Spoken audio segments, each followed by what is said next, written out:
이해를 통해 가지고 뭔가 이제 좀 어려운 문제 두 개를 풀 수가 있어요. 그죠? 자, 보죠. 자, 일단 여러분들이 이거를 이해하시려면은 어떤 걸 알고 계셔야 되냐? 일단 실지재고 조사법의 T계정을 쓴다라는 거예요.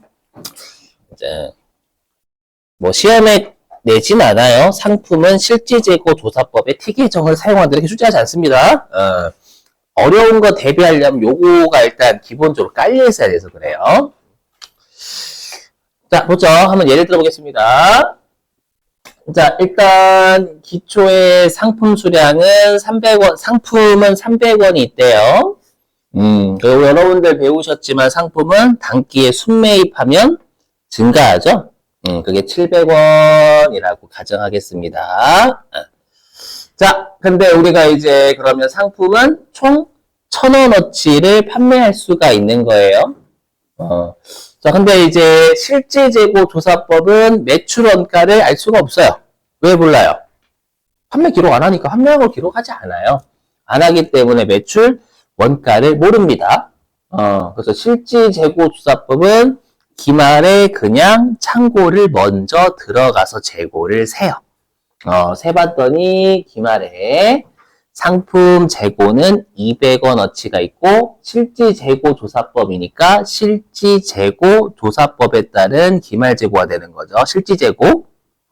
그러면 나머지 800원어치의 상품은 창고 바깥으로 간 거잖아요.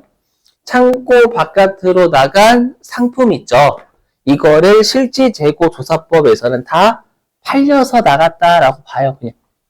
그래서 매출원가 800원 아마 여러분들 이렇게 배우셨을 거예요. 그렇죠? 그래서 차변과 대변의 합계가 1,000원인 거고. 자, 근데 이제 실지재고 조사법에 일단 여러분들 가정은 뭐냐면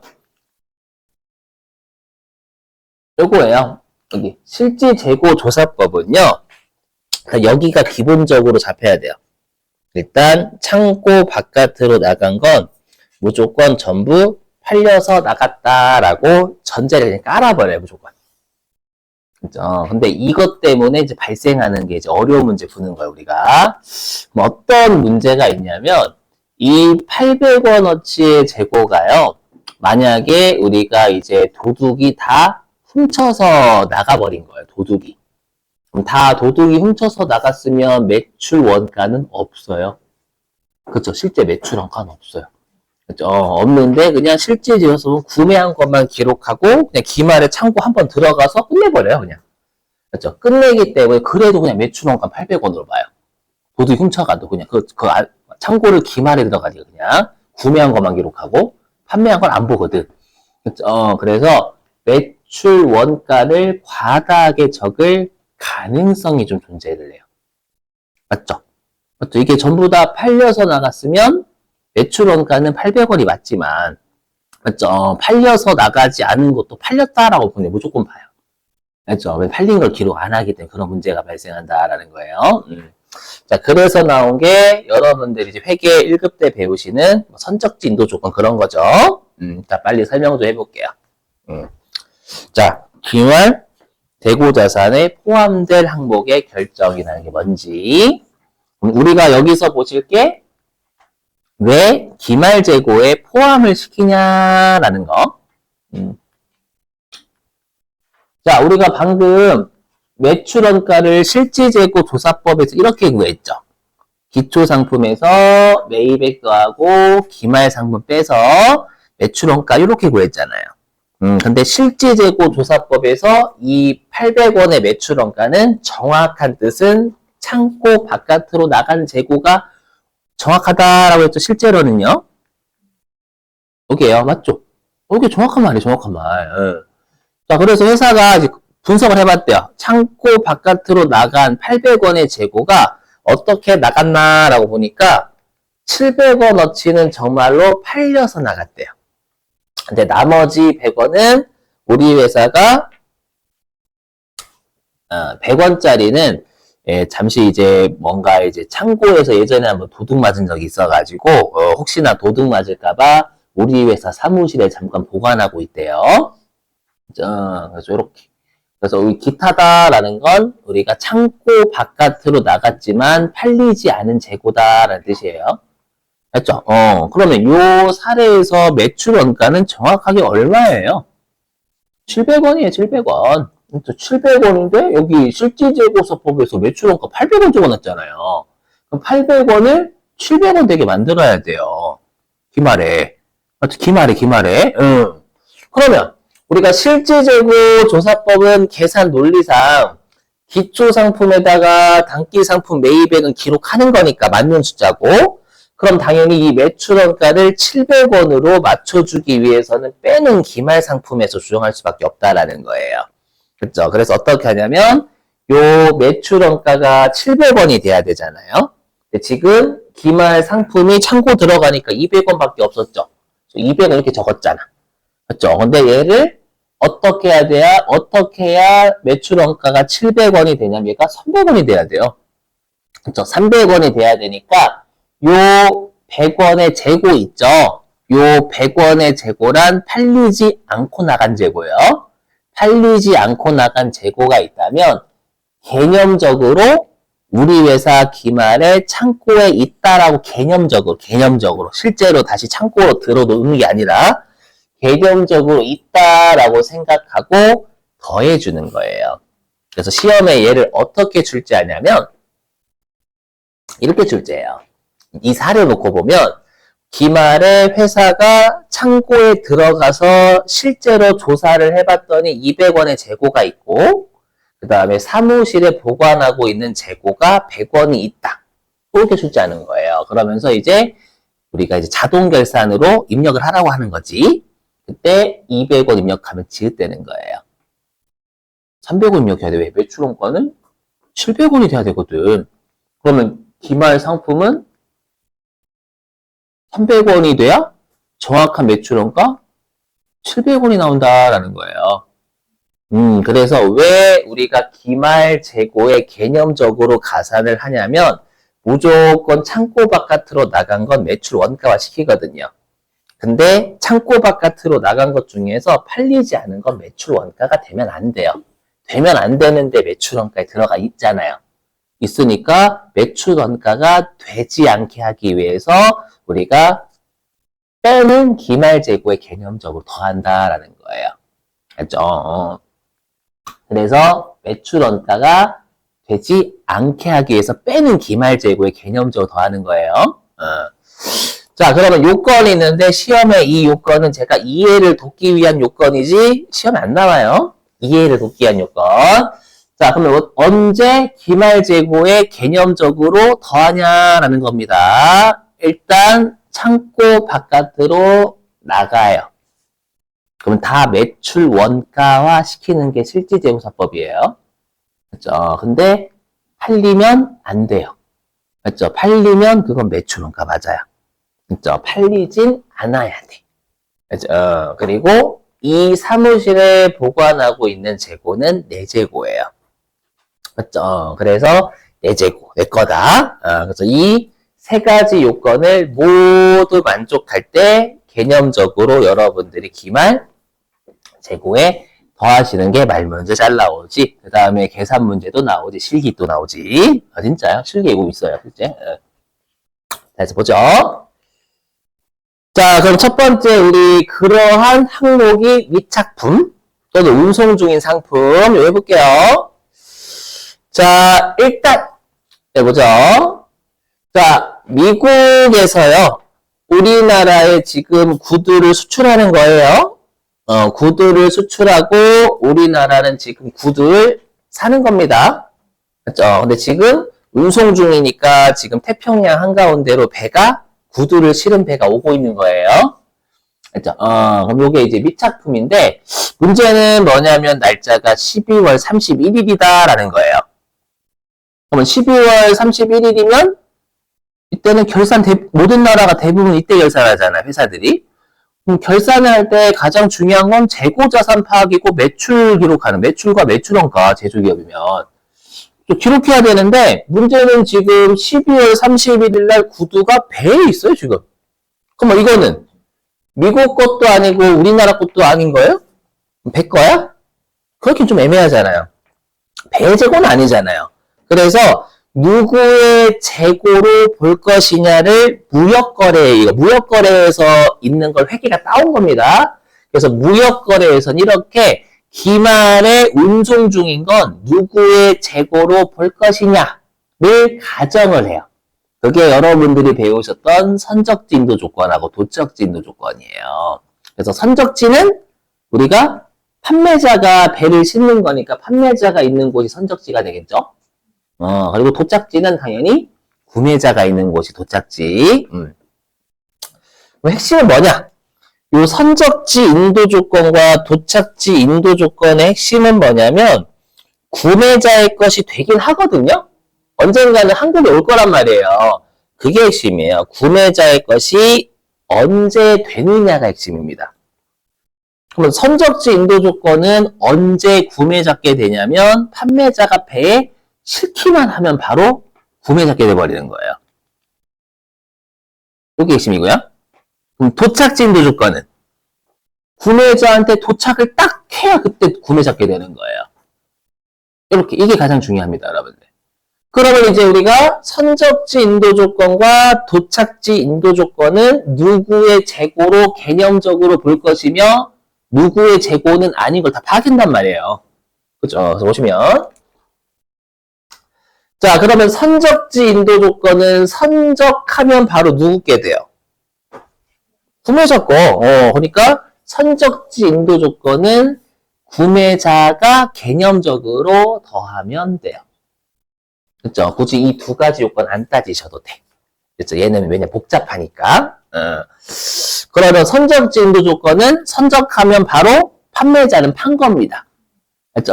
그래서 우리 세법 쪽은 다 선적지 인도 조건이에요. 세법은 선적하면 바로 판 걸로 봐요. 그렇죠? 하지만 재무에게는 선적지 인도 조건과 도착지 인도 따로 있는 거고 세법은 무조건 선적지 인도 조건이에요. 무조건. 그렇지 않습니다. 자, 그러면 우리 도착지 인도 조건에서는 도착했을 때 구매자 거죠. 도착했을 때 구매자 거니까 도착 안 했잖아요. 운송 중이니까. 그럼 누가 가서 내요? 판매자가. 그렇지, 그렇지. 판매자가 개념적으로 본인 재고다라고 생각을 더해줘야 되는 거고 구매자는 도착하지 않았으니까 안 더하는 겁니다. 제외. 이렇게.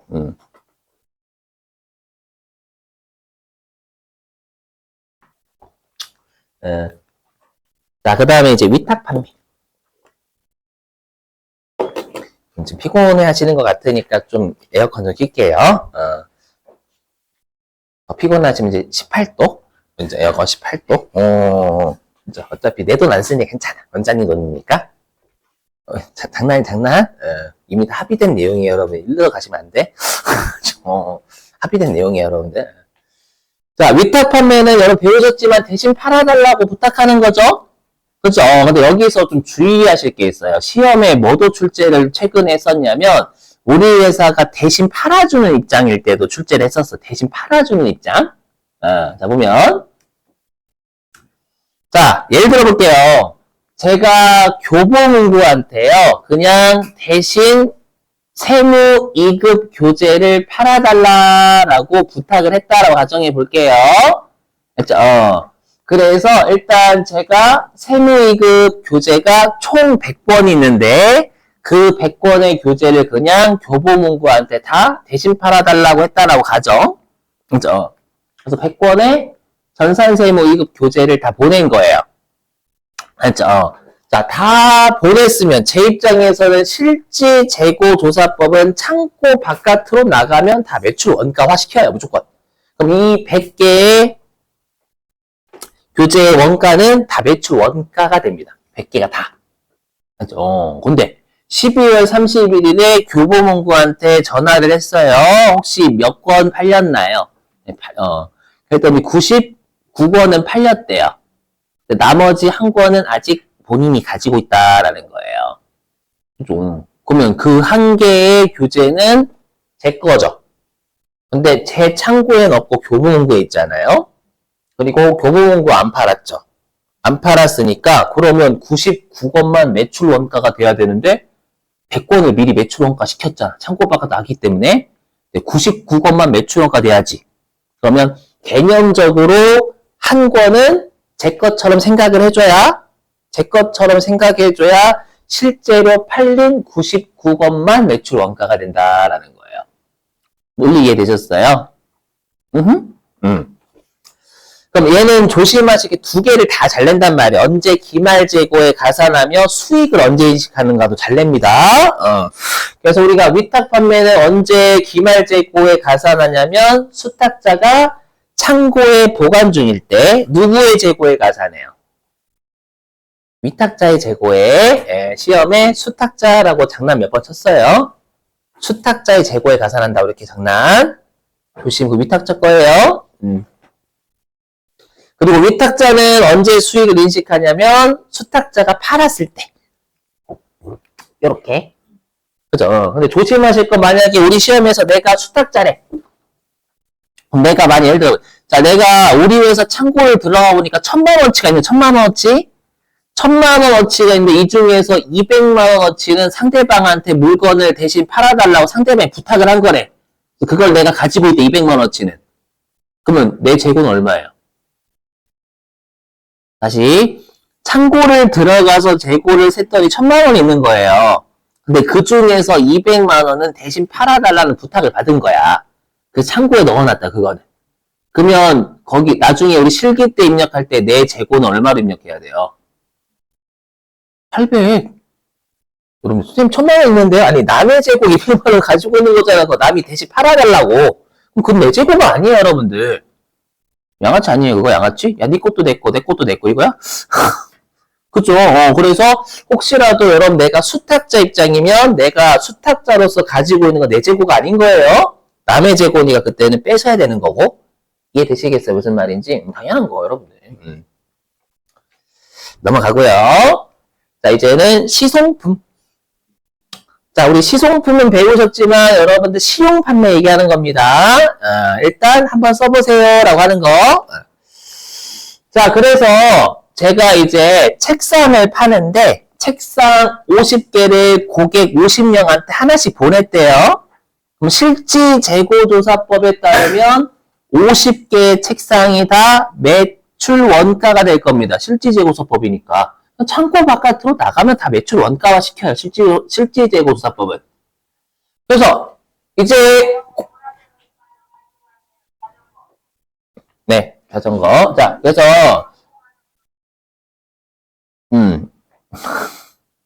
그래서 어디까지 했지? 고객이 이제 49분의 고객은 사시겠대. 그렇죠? 사시겠다라고, 구매 의사를 표시하신 거예요. 그럼 이때 팔렸다라고 오잖아요. 그렇죠? 근데 한 개의 책상은, 그 고객분이, 나는 빨간색만 보면 짜증이 난대.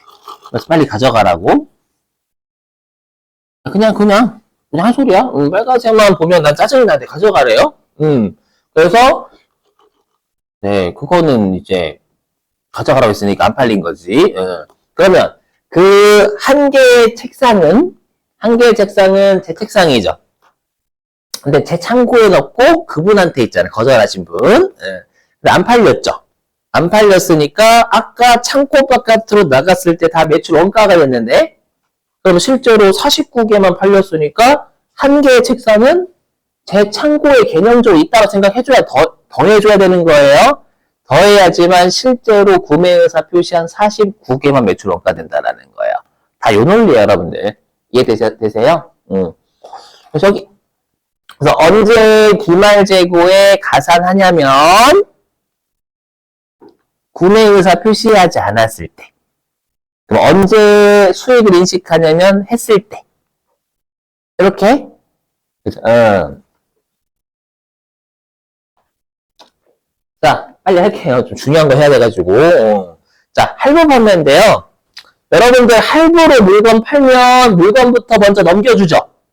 물건을 넘기면 재화를 인도하는 거잖아요. 그럼 회계에선 언제 수익 잡아요? 재화는. 돈 받았을 때, 인도했을 때. 돈 받았을 때라고 아직 안 되는 거야. 돈 받았을 때 아니잖아요. 인도했을 때. 그럼 인도하면 수익을 다 인식할 거니까 판매자는 이제 본인 재고가 아닌 거예요. 맞죠? 그래서 그래서 조심하셔야 시험에 어떻게 장난치냐면 대가의 40%는 수령하지 않고 있다. 이게 무슨 말일까요? 40% 더해볼래? 대가 안 받고 있는데? 조심해야 돼. 그거 내 재고 아니에요. 더 이상 왜 인도할 때 대가를 받든 안 받든 수익을 인식한다라는 건 내 재고가 더 이상 아닌 거예요. 맞죠? 그래서 파닥파닥 낚이시면 안 돼요. 그리고 오답에도 있을 거야 분명히 그 40% 더한 거. 자, 대금 수령 상관없다고요.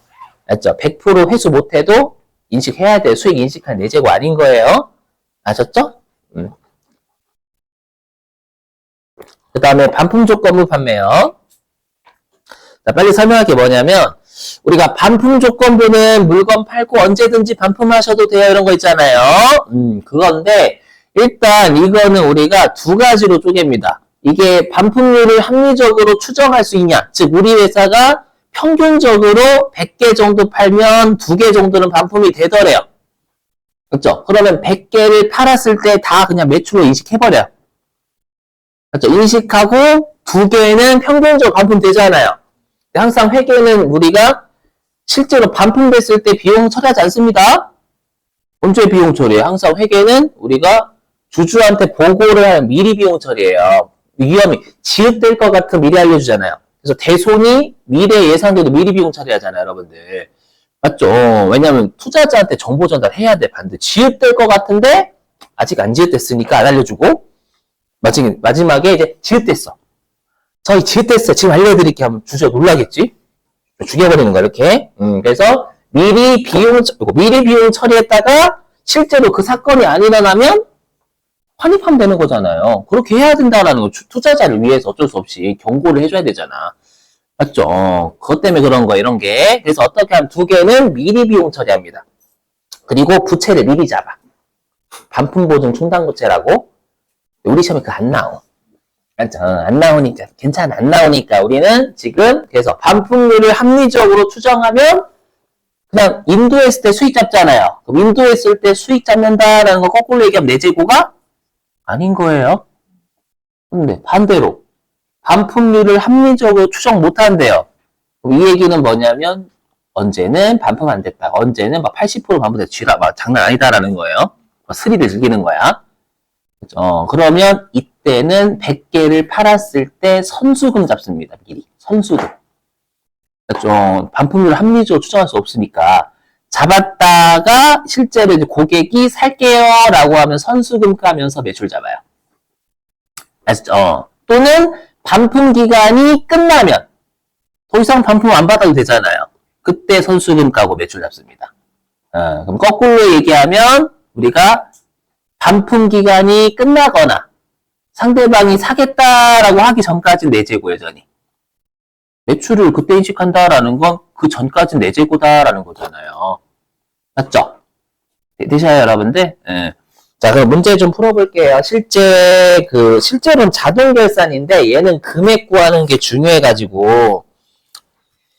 자, 어디로 가주시냐면 716페이지.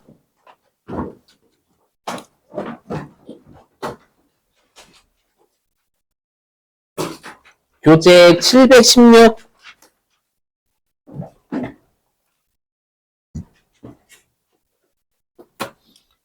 자, 교재 716페이지 5번 있잖아요.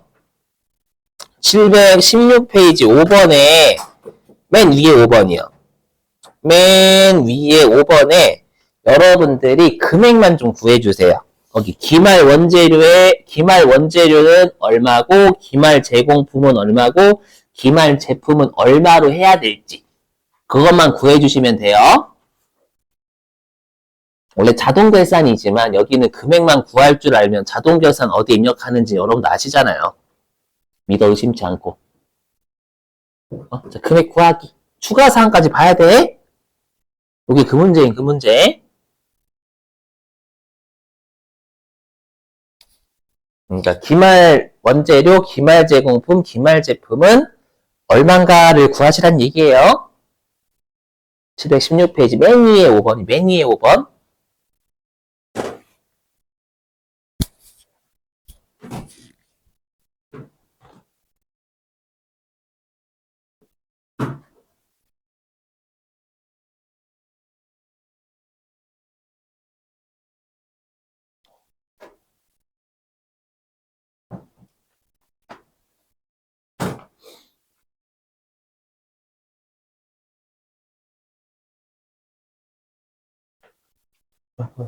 아, 괜찮아요. 뭐, 저 이미 다 알고 있음.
자, 볼게요. 여러분들. 이거는 시간 오래 걸려 못 푸는 문제예요. 자, 보면은, 이거예요. 그러면 우리가 결산일 현재 재고 자산은 다음과 같다라고 했으니까 이거 실제로 창고 들어가서 센 거예요. 셌다? 그 뜻이고, 그 다음에 자료 2번에 위 1에 포함되지 않았다라는 건 지금 기말 창고에는 없다라는 뜻입니다. 근데 갑자기 여기 도착지 인도 조건이래요. 그럼 보실 게 도착해야 구매자 거예요. 맞죠? 그럼 핵심은 누구가 더 해야 돼요? 도착해야 구매자 건데 운송 중이잖아. 누가 더 해야 돼요? 판매자가 더 해야 되잖아요. 도착해야 되는데 도착 안 했으니까 판매자 거죠, 이거는. 그럼 난 판매자, 구매자. 그렇죠, 구매자. 시험에는 구매자라고 안 줘요. 매입. 구매자잖아. 매입이 구매자지 뭐. 맞죠? 그래서 여기 매입이 구매자예요 한 뜻이에요. 맞죠? 그치, 판매하는, 이렇게 하면 판매자 얘기고, 그럼 구매자니까 도착진도 조건이면 이거는 판매자 거죠. 도착 안 했으니까. 맞죠? 그래서 이때는 우리가 어떻게 해야 되는 기말, 원재료인가, 이거?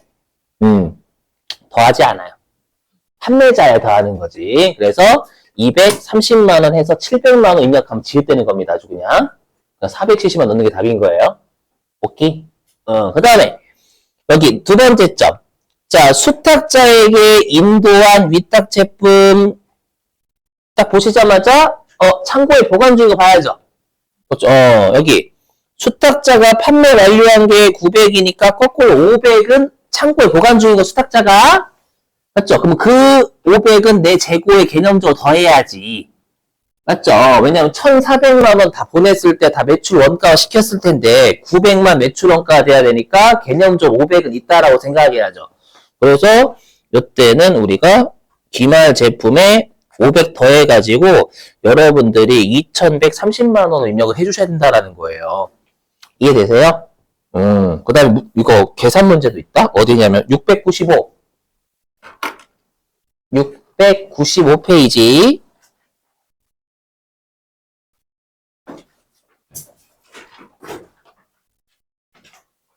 5번이에요, 5번.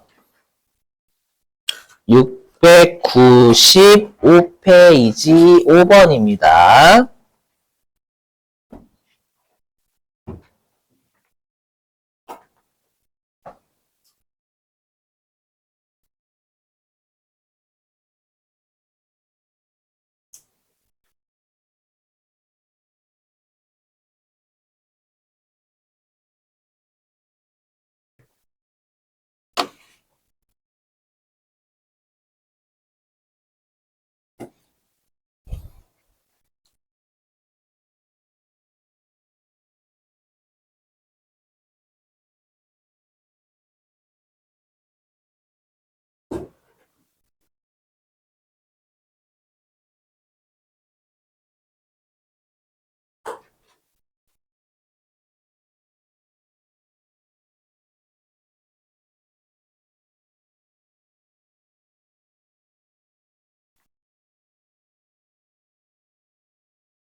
담보 제공은 여러분들 거기서 봤죠? 우리 그 뭐 차입거래 할 때 이미 봤었어요. 얘들 설명 다 했고. 그냥 상품을 담보 잡을 수도 있는 거니까. 상품 괜찮은 거여가지고.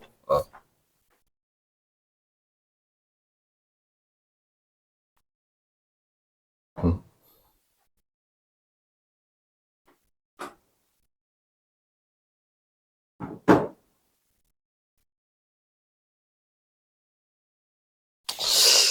자, 해볼게요. 자, 일단은 첫 번째 점은 핵심이 여기 있죠. 여기 반품률을 합리적으로, 아이고야. 반품률을 합리적으로 추정을 할 수가 없대요. 그러면 추정할 수 없으면 이거 팔리기 전, 구매의사 표시하거나 반품 기간 끝나기 전까지는 내재고인 거, 내재고.